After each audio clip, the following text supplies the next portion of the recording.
I'm Shwa, and you are listening to Light Up with Shwa, a weekly podcast to open our hearts and minds on a journey with me.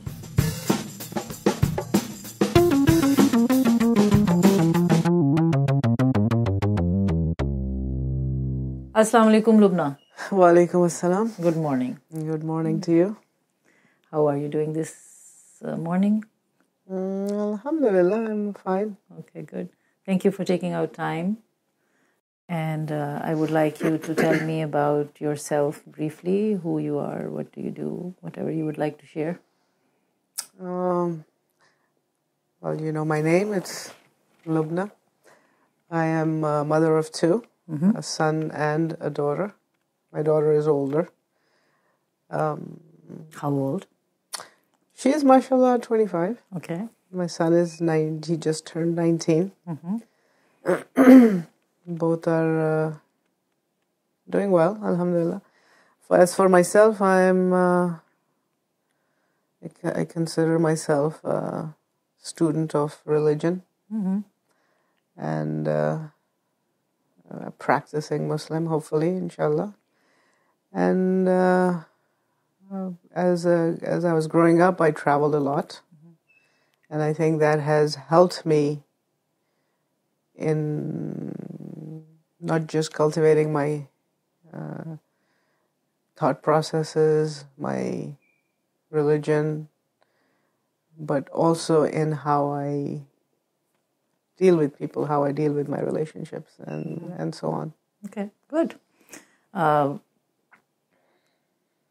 So when you were you thinking of becoming a parent after your marriage right away? Not right away. No, not right away. But I think after 2 years of marriage, we both wanted to have our first child, yes. So you were conscious of it? Yes. So how did you educate yourself of like how to be a good parent, or did you assume that you know everything because you are obviously coming from your parents, like whatever you learned from them? Yeah. I didn't consciously think about it, actually. Did you? I think it was, no, Okay. I don't think so. I think we basically thought of it as, okay, you get married and then you want to have kids and you have kids and then life goes on. But I think once the child is born is when it usually strikes people, okay, what do I do now? Yes. So that was the time when I really started thinking about, okay, and even at that time, I didn't think so much as in their personality development. It was more so, okay, how do I nurture this child that they grow up healthy and this and that. But as they grow, then you start realizing, okay, what you do does matter. Okay. So when you realized that, when was it? What were the ages of your children? And what did you do about it? Like how did you train yourself or educate yourself about it? Initially, actually, my daughter was born with some health issues. Alhamdulillah, she's fine. But I think at that time we were more concerned with that than active parenting in the sense. But as she grew out of her issues, I think around the age of 7 maybe, I really started thinking about how do I teach her, or how do we teach her about especially religion and how that affects. So I guess when she was 7 actually is when we started really thinking about how do we teach her our religion in a conscious way. That's only religion, or how, like? Well, religion, for me, religion is the basis of everything else that I do. Okay. So it has to shape how I talk, how I think, how I am towards people, what my attitude is, what I do, I don't do. So for me, that's the basis of myself. So it's basically you are really following the way of life. That's what you're saying, that your religion is your way of life. Well, that's what Islam is. Okay. It's a way of life. Okay. So, So how did your children take it when you started training them or, instilling these values in them? How did they take it? Did you have struggles? Was it easy? I didn't really sit down with them and say, okay, this is your religion and learn it. Okay. Because that's teaching math. Okay. How does it work then? I think it's through your own practice. It's through your own consciousness of Allah. Mm-hmm. How much you value Him in your everyday things. I'll give you an example. For when my son was very little, he was, I think, 4 years old, maybe. Mm-hmm. Mm-hmm. We had just moved into our house, and I had not put our house keys on my car key, and I went to drop my daughter off for the bus. And of course, my son went with me. And when we came back, I realized I didn't take my home key, so we were kind of stuck outside, and he started getting very anxious. Okay, how are we going to get into the house? Abu is not here. So I said, okay, don't panic. We'll go to next door. I didn't have my phone either. So he said, we'll go to the neighbors and we'll call your dad and we'll see what happens. And I told him to make dua. Dua is like prayer. Dua is a prayer to God for help, right? Okay. So he started making his dua. And dua is an Arabic word. Dua is an Arabic word that means to call upon your Lord or... Just for our listeners. Okay. Yeah. And so we went there. I called my husband and he asked us to call our the builder, who was also our friend. Maybe he has an extra key. So I called him and he said he doesn't have the key, but check the garage door leading into the basement. Maybe that's open. I know it's a long story, but it has a point. Okay, sure.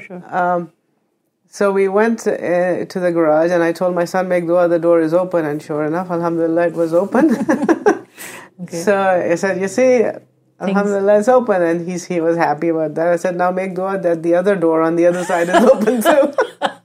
Okay. It's unlocked. Okay. So we went up there and it was open. So I said, alhamdulillah, God helped us. And what is alhamdulillah? Alhamdulillah is, praise to God. Okay. We say that every time.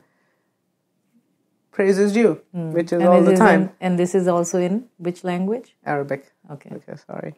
No, I'm just saying so our listeners can understand if you're speaking in Urdu or in Arabic, because I have multicultural people I'm interviewing, so they have their own ways of using the language. I just want to make sure that our audience, our listeners understand.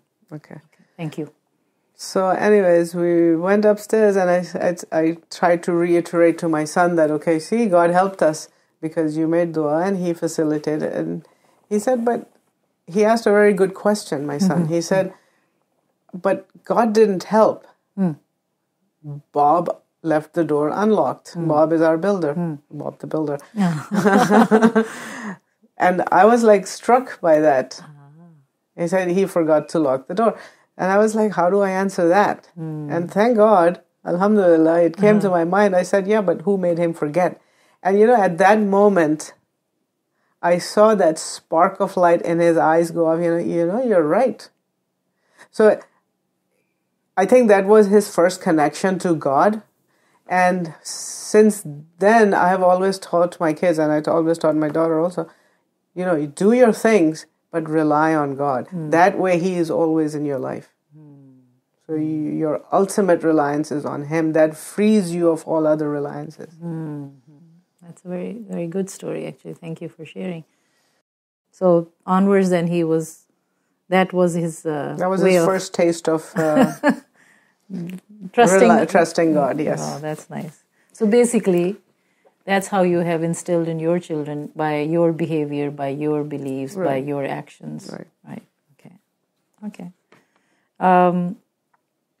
So how do you spend time with your children? How did you spend time when they were growing up? I spend a lot of time with my kids. When I was growing up, I think I learned a lot of my parenting skills from my parents. Okay, that was my in reality. Okay, so that's your main source. That's my main source, and the extended family, because we were a very family-oriented. A very family-oriented extended family too. So my parents always spent a lot of time with us. They would play with us. They would. We would sit around the dining table having long discussions on things and whatnot. Oh, nice. Okay. So I really spent a lot of time. My husband, as much as he could, because he was busy, but I've really spent a lot of time with them, not just in their academics, in their play, but on individual basis. Both my kids said something really nice the other day, is that whenever they are agitated about anything, whether it is something they have done that they know they shouldn't have done, or is something is just, they come and they talk about everything to me, and they come and say it, and then they say, you know what, I'm glad I said it because now I feel better. Okay. So so they have a good relation. They have a good relation. I've really. So they trust you. They trust me after God. Yes, yes. After God. Yes. Yes, that's very good, because that will hopefully, the way we are understanding the world is that it will keep them away from keeping it all in them, and they can trust. They have a source which is trustworthy and right. I've always and I've told them, don't rely on me. Even if you want to have a conversation, they don't need to have that conversation with me. If they want to keep, they have the conversation with God. Talk to Him. He will put the idea in your heart. He will lead you to what you need to do. So yes, talk to me. Good. I like to know what you're doing, but your reliance has to be on God. I learned something really good the other day. A few weeks back, I had attended a seminar on the 99 names of God. And he said something really profound, the lecturer, that teach your kids not to be aware of your presence, but to be aware of the presence of God. And that will keep them secure. Your presence means their own presence? Or your parents? Your parents. When they're growing up, don't teach them to be aware just of your presence. But teach them to be aware of the presence of God. Okay. That takes them into themselves. Yes. It's very good. Right. They don't have to rely... Not only that, but on responsibility. They're not responsible to me. Yeah, okay. Because I cannot be around all the time. They are responsible for their actions to God, and that should keep them guided in a lot of ways. Excellent. Very nice. Thank you. So it means you get positive feedback from them, which must encourage... I get positive and negative. Okay, something that they don't like about your parenting or your being a mother with. Sometimes they tell me I give them too much advice. Okay. In the sense that. That can be a complaint of many children. Kids. Many children. Or that I turn everything into a discussion about God. And the only reason I do that is not because I want to become a preacher, but because I don't want them to forget it. Because I'm not going to be there all their lives. Hopefully they will outlive me many, many years. But I just want to make sure. I know. You try your best. Yeah. And it annoys them sometimes. It annoys them sometimes. Yeah. Like they want to keep it at their... I think it's also... I'm scared that they will become so full of themselves that their ego will be bigger than they can handle. So keeping a check on it. I keep the reason for bringing God into it is to keep a check on their egos. There's somebody more than you. Yes. Yeah. The world doesn't revolve around you. It's very easy to do that, to make the world... Think about yourself as the world. Yeah. And especially they're young. They're and the society, and not just American society, everywhere, it's become very egotistical in that sense that you are the center of the universe. That's true. And at this age, and when you're young and you fail, you're invincible and all that. Wonderful. So I guess, so you have been, what is the value of listening? So was that part of your parenting as a mother? You have to listen. You're a good listener? Do you consider yourself? Sometimes not. I think I'm also human, so when I'm tired, I'm not that great of a listener. But even though they might think I'm not listening, it is registering in somewhere. And we do tend to come back to it. Sometimes I can be irrational. I'm not saying I'm perfect. And my kids tell me that you're being irrational. And they can tell you that. They can tell me and that. then you listen and do you react to it, or sometimes I react. Depends on what the context is. Okay. And sometimes I say, okay, they're right. I may not admit it at that point. Oh, okay. I may admit it later on. Okay, which is good too. Which is fine. Yeah. So how do they react when you admit it later? I mean, mostly you'll admit it later, right? Mostly I will admit it later, Okay. yes. And how do they react to that? They appreciate it. And so do you think that builds a stronger relationship? I think so. What does it do? I think it builds up, they trust me more to in the sense that I can admit that I'm not right all the time. And because everybody wants to be right all the time. That's true. And nobody wants to be told, even if they're kids, that you are wrong. So, parenting is an active process. You learn as you go. Yeah. So at every age, it has to change. Yeah. You cannot be what you were as a parent to a 5-year-old to a 15-year-old. So you have to change as they grow. That's good. Yeah. That's a good lesson. Yeah. Right. You can't just keep dealing with them the same way. Yeah. Yeah. Even though it's more, so it means there is more of. It's an active process for the parent and the child. Because they need to learn. You have to teach them also. A lot of things we think that they should know, and they don't know. You have to teach them how to grow also, and they see you growing, and they learn. Okay, my parents are adapting to me, so maybe I should adapt to how they are to me as well. And it's not easy. Yeah, it's not easy. There are good days, there are bad days. And there are days that nobody understands. Both sides are shut down. Yeah. So you do give them space and privacy, or are you inquisitive mother that you want to know everything, what's going on in their life? I think they tell me everything anyway. Okay, which is good. But I think when they were younger, I did not give them as much space as they are now. In the sense that I was very paranoid about how they used the computer. Oh, yeah. Where they went, who they were friends with. And so I was a very active part of their life. And I didn't make it obvious to them that I was a very active part of their life. Okay. For their safety, I guess. Yeah. Of course, for their well-being. Until my daughter went to college, she was not allowed to use the computer alone in her room. They had to do their homework or whatever in the kitchen where you could see, where I could see what they were doing. I wouldn't stand over their shoulder. So it's whatever I'm doing. If I'm not ashamed of it, then it's okay. But if I have to hide it, then there's something wrong. Yeah. Good. So, do you believe that parenting is about the child? I think it's about both. In the sense that how I want my kids to be, I have to be. So if I want my child to be kind, I have to be kind. If I want my child to be charitable, I have to be charitable.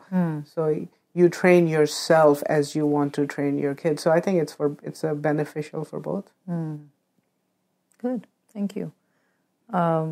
Do you think that you own your children, or? To an extent, yes. Okay. What is that extent? The extent is the God-given rights to parents, that they should be respected, that they should be listened to after God and messenger.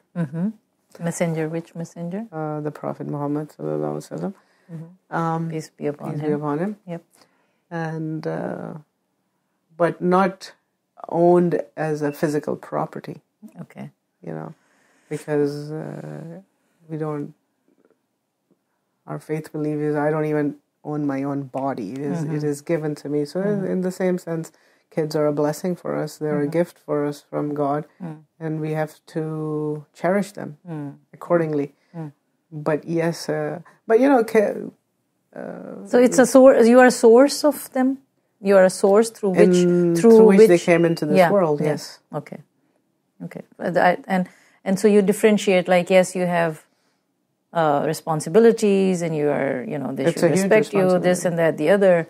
But then it's not like you have to like control every aspect of their life, because they're individuals too. Yes, if we believe, definitely. Yeah. Okay. Yeah. So that's how you dealt with that.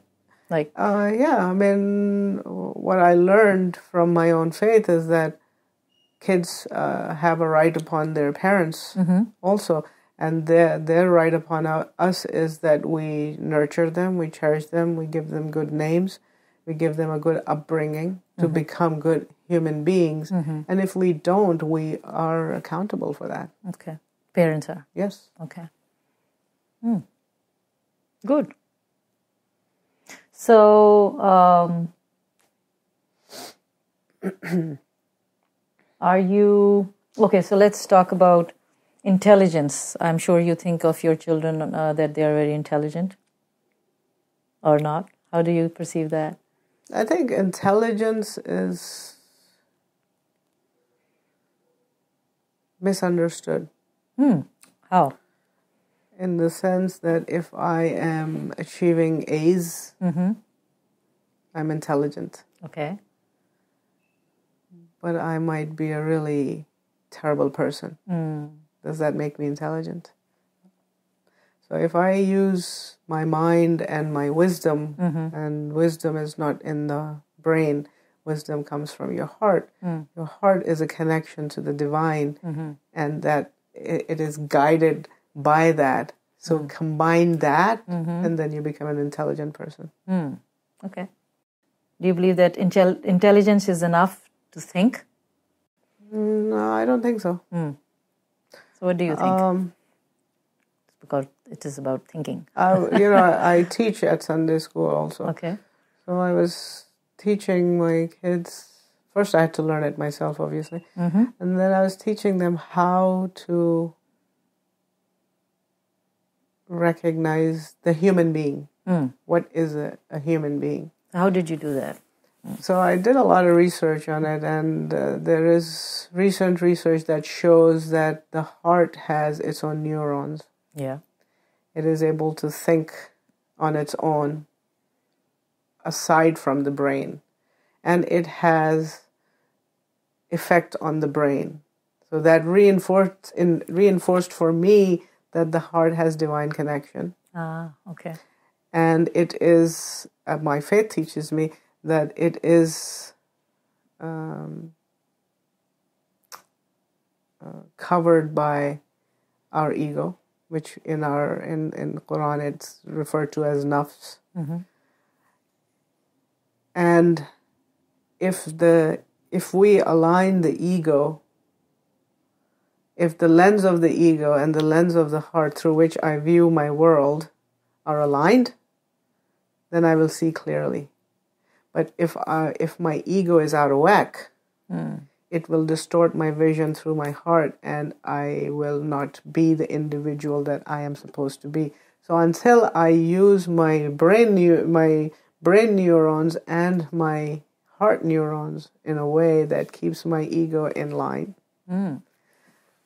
I will be intelligent, and I will use my intelligence wisely. Excellent. Wow. Thank you. You're welcome. I guess everybody answers these questions differently. This is a very good. Powerful question. Yes, thank you. So I'm glad you liked it. What is a way of life? The way of life is that you live your life in a way that everything reminds you of God. That is our path. Our path is to always be in a mindful walk towards our goal, right? So I tell them, if you're studying math in school, you should marvel at what that defines. If you're studying physics, you should marvel at what that defines. What does it define? It defines the codes and the laws and everything that has been set out there that human beings are not creating, they are discovering to use for whatever way. Where did it come from? Exactly. It should reinforce the idea of your creator for you. Let's get to this. What's the value of gratitude in your life? Not to complain. Okay. Because if I complain, I'm not grateful. If you give me food, I say, "Oh, thank you for the food," but it was crappy food. But yeah. So that's not gratefulness. So I have to be content, and I have to be. You have to complaining.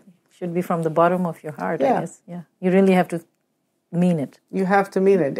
If you anything you do. I really believe when you are superficial, everything else is superficial to you. If I give you superficial respect, you will give me superficial respect. So the golden rule is in every religion. And which is? That you do to the other what you want for yourself. Okay. That's good. Thank you. What is the value of time? It's very important. Unfortunately, Desi time is not really... What is Desi? The South Asian... The South Asian time version of time, which is always an hour late, maybe. But they say that it has... Middle Easterns or the Southwest Asians do that. Yeah. But time is very important, Time is running out for... every day we wake up, we have less time. What is the purpose of your life? Purpose of my life is to... the Shahada, you're a Muslim also, so you know the Shahada. Shahada is our testimony of faith, which is Ashhadu an la ilaha illallah wa ashhadu anna Muhammadan abduhu wa rasuluhu. What does it say? It says that I bear witness that there is no God but God, and I bear witness that Muhammad sallallahu alaihi wasallam is a slave of God and the prophet of God. If we notice carefully, the second part of the Shahada, the testimony of faith, is the first aspect of the messenger is his slavehood to Allah. And that's what we are. So my purpose in life is to fulfill to the best of my ability that slavehood to God. And that is how I live my life. Or I try to live my life. I'm not saying I live my life that way. I'm not in no way I do everything right. But that is the purpose of life for me as defined, and I try to as much as I can. Good. What would you do differently today if you knew that there was no tomorrow? Yeah, well, I would fix my life in the sense that... Isn't it already fixed? No. I would fix my relationships. I would fix any grievances anybody would have with me or try to find out.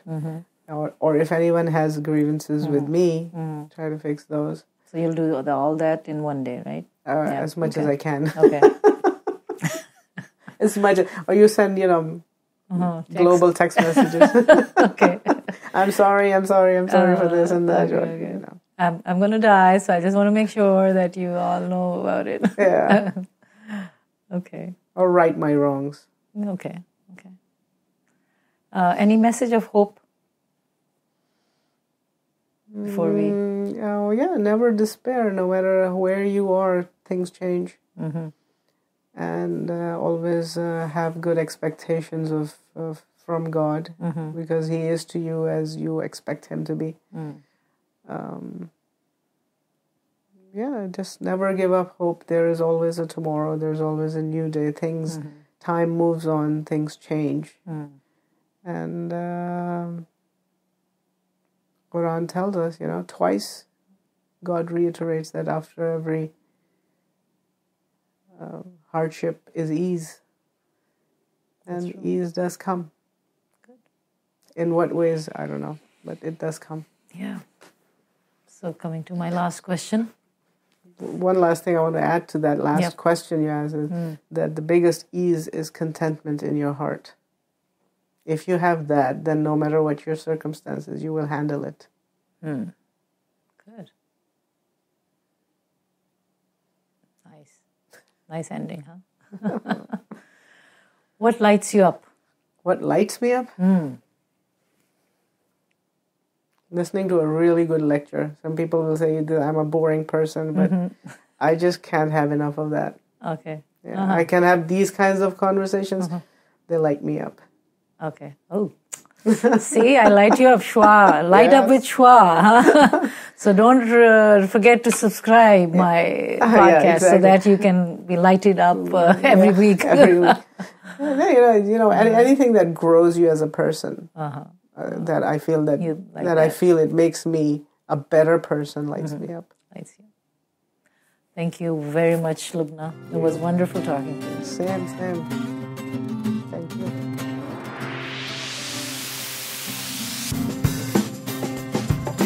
Thank you for staying with me through this exciting episode.